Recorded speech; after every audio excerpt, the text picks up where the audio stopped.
जय हिंद। कैसे हैं आप सभी? आई होप अच्छे होंगे। आज हम बात करने वाले हैं DSSB TET SST 2026 में जो आपका मार्च अप्रैल में पेपर होने वाला है उसके लिए कुछ इंपॉर्टेंट क्वेश्चन है जो इस बार के पेपर से मिलते जुलते हैं। और हालांकि 2021 का जो पेपर हुआ था ना, उससे भी कुछ उसी लेवल का क्वेश्चन लेके आए हम हिस्ट्री का। तो चलिए स्टार्ट करते हैं। लेकिन आपने अगर हमारे चैनल को सब्सक्राइब नहीं किया तो सब्सक्राइब कर दीजिए, क्योंकि आपको इसी तरीके के क्वेश्चन कहीं ना कहीं आपको देखने को मिल जाएंगे। जो मैं खुद जो तैयारी किया हूँ, किस तरीके के क्वेश्चन आते हैं उस लेवल के क्वेश्चन को लेकर। चलिए ठीक है, आइए बात करते हैं। आज का जो पहला क्वेश्चन है आपका, वो है, जो क्वेश्चन हम करेंगे ना, वो फ्रांसीसी क्रांति, रूसी क्रांति और विश्व युद्ध से करेंगे। ठीक है, तो फ्रांसीसी क्रांति का जो पहला क्वेश्चन है पूछा है, फ्रांसीसी क्रांति किस वर्ष हुई थी? ये सभी को पता होगा, 1789 में हुई थी। ठीक है ना, 1789 को आपको फ्रांसीसी क्रांति हुई थी। फ्रांसीसी क्रांति के समय फ्रांस का राजा कौन था? आपको पता है कि लुईस सोल्वे था। ठीक है ना। अब देखो, लुईस सोल्वे की पत्नी का नाम क्या था? मेरी एंटोनियट था। ठीक है ना, तो लुईस सोल्वे की पत्नी का नाम मेरी एंटोनियट था। आगे बात करते हैं आपका, स्वतंत्रता, समानता और बंधुत्व का नारा किस क्रांति से संबंधित है? तो स्वतंत्रता, समानता और जो बंधन है वो आपका फ्रांसीसी क्रांति से संबंधित है। और ये नारा दिया किसने था? ये आपको रूसो ने दिया था। ठीक है ना, रूसो ने ये नारा दिया था। और इस बार के पेपर में आपको पुस्तक से बहुत ज्यादा क्वेश्चन देखने को मिले हैं। ठीक है ना, और रूसो की पुस्तक का नाम क्या था? आपका सोशल कॉन्ट्रैक्ट था। ठीक है। बस्तिल का पतन किस घटना का प्रतीक है? तो आपका निरंकुश शासन की समाप्ति। तो निरंकुश शासन मतलब जो है 1789 को, 14 जुलाई 1789 को बस्तिल का पतन होता है। ठीक है ना, 1789 को 14 जुलाई को बस्तिल का पतन। और जब ये पतन होता है ना, निरंकुश शासन का समाप्ति था। बस्तिल एक दुर्ग था जहाँ पे कैदियों को रखा जाता था, जिसमें से हमारे जो राजा वाल्टेर और दिद्रो थे ना, इन दोनों को बस्तिल के ही जेल में रखा गया था। ठीक है।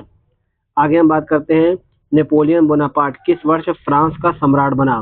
तो नेपोलियन बोनापार्ट जो था ना, 1804 में इन्होंने अपनी संहिता भी जारी की थी, 1804 में। ठीक है ना। रूसी क्रांति किस वर्ष हुई थी? तो ये भी नॉर्मल सा क्वेश्चन, आपको पता है कि रूसी क्रांति जो हुई थी आपका 1917 में हुई थी। ठीक है ना, तो 1917 में दो क्रांति होती है, आपको पता ही है। एक आपका बोल्शेविक था, एक आपका मेंशेविक था। मेंशेविक ने पहले की थी, बोल्शेविकों ने मेंशेविकों को समाप्त करके उन्होंने किया था। ठीक है। और लेनिन की पुस्तक का नाम इस्करा था, ये भी आपको याद रखना है।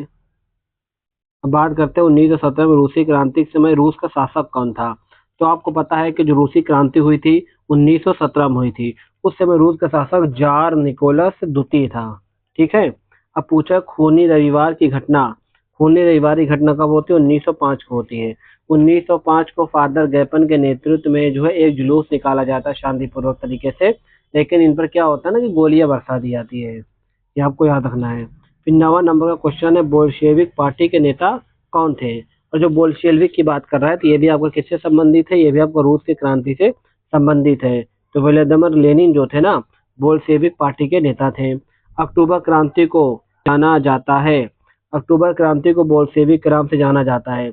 होता ये है कि देखिए, सबसे पहले आपका अक्टूबर सेकंड क्रांति रहती है। ठीक है ना, बोल्शेविकों ने क्या किया था? मेन सेविक को हरा कर बोल्शेविक क्रांति की। तो मेन सेविक ने क्या किया था कि राजा का निरंकुशता को समाप्त किया था।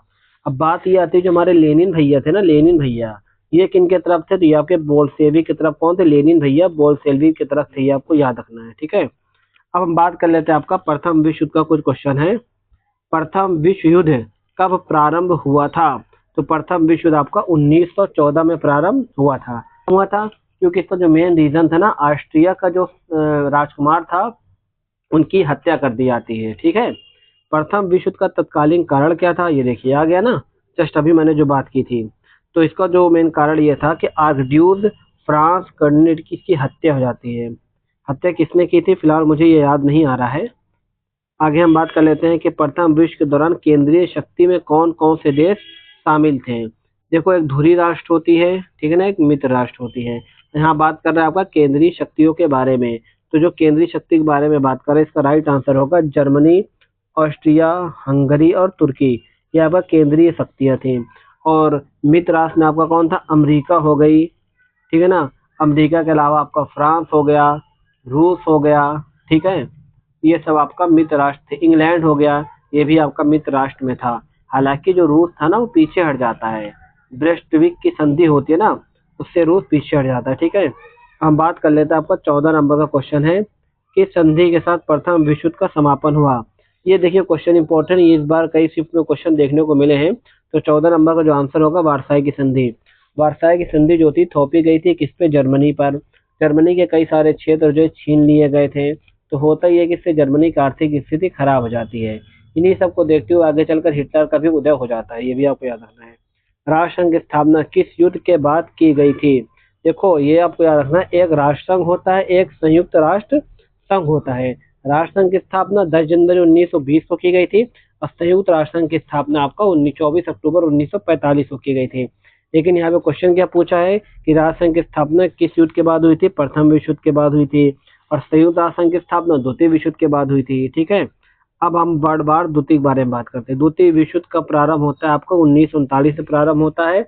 1939 में जब आपका पोलैंड पर जर्मनी ने आक्रमण किया था ना, तो वहीं से प्रारंभ हो जाता है। द्वितीय विश्व युद्ध का तत्कालीन कारण क्या था, जर्मनी के द्वारा पोलैंड पर आक्रमण। ये देखिए, फिर आता है कि द्वितीय विश्व युद्ध के दौरान धुरी शक्ति में कौन कौन से देश शामिल थे। इसमें आपका जर्मनी भी रहता है, इटली भी रहता है, जापान भी रहता है। हालांकि इटली पहले वाले में जो मित्र राष्ट्र की ओर से लड़ता है, लेकिन इसमें इटली द्वितीय दूसरे वहां से लड़ता है। ठीक है, अब बात करते हैं कि किस देश ने पर्ल हार्बर पर हमला किया था। जो इसका राइट आंसर हो जाएगा जापान ने। और जापान पर ही क्या किया था, अमेरिका ने नागासाकी हिरोशिमा पर परमाणु बम गिराया था। और हम एक चीज और देख लेते हैं अमेरिका के बारे में, ये क्वेश्चन बहुत इंपॉर्टेंट है। अमेरिका पहले विश्व युद्ध में 1917 में युद्ध में कूदता है और दूसरे विश्व युद्ध में आपका 1942 में युद्ध में कूदता है। ठीक है, ये याद रखना है, पहले विश्व युद्ध में 1917, दूसरे विश्व युद्ध में 1941 में अमेरिका ने कदम रखा था। अब हम बात करेंगे आज का जो 20वें नंबर का क्वेश्चन है। ठीक है ना, तो 20वें नंबर का क्वेश्चन है, किस घटना के कारण संयुक्त राज्य अमेरिका द्वितीय विश्व युद्ध में शामिल हुआ था। तो किस घटना के कारण शामिल हुआ था, जो इसका जो राइट आंसर है वो आपका है पार्ल हार्बर पर हमला। जब पार्ल हार्बर पर हमला किया गया था ना, तब इसने क्या किया था, तब इसमें कदम रखा था। ठीक है, तो हालांकि आगे और भी क्वेश्चन है, लेकिन अभी वीडियो ज़्यादा लंबी हो रही है, तो मैं सोच रहा हूँ इसको 20 ही क्वेश्चन तक रखते हैं। 30 बहुत ज़्यादा हो जाएगा, क्योंकि 20-20 क्वेश्चन, अभी एग्जाम हमारे काफ़ी दूर है। 20-20 क्वेश्चन पढ़ेंगे ना तो ज़्यादा बेहतर होगा, क्योंकि अगर डेली 20 क्वेश्चन भी हम पढ़ते हैं ना, तो अगर इस तरह देख लिया जाए तो 10 दिन में आपको 200 क्वेश्चन, और अगर 100 दिन की बात कर ले तो 2000 क्वेश्चन। तो इस तरीके से हम क्या नाम है आगे भी क्वेश्चन देखते रहेंगे।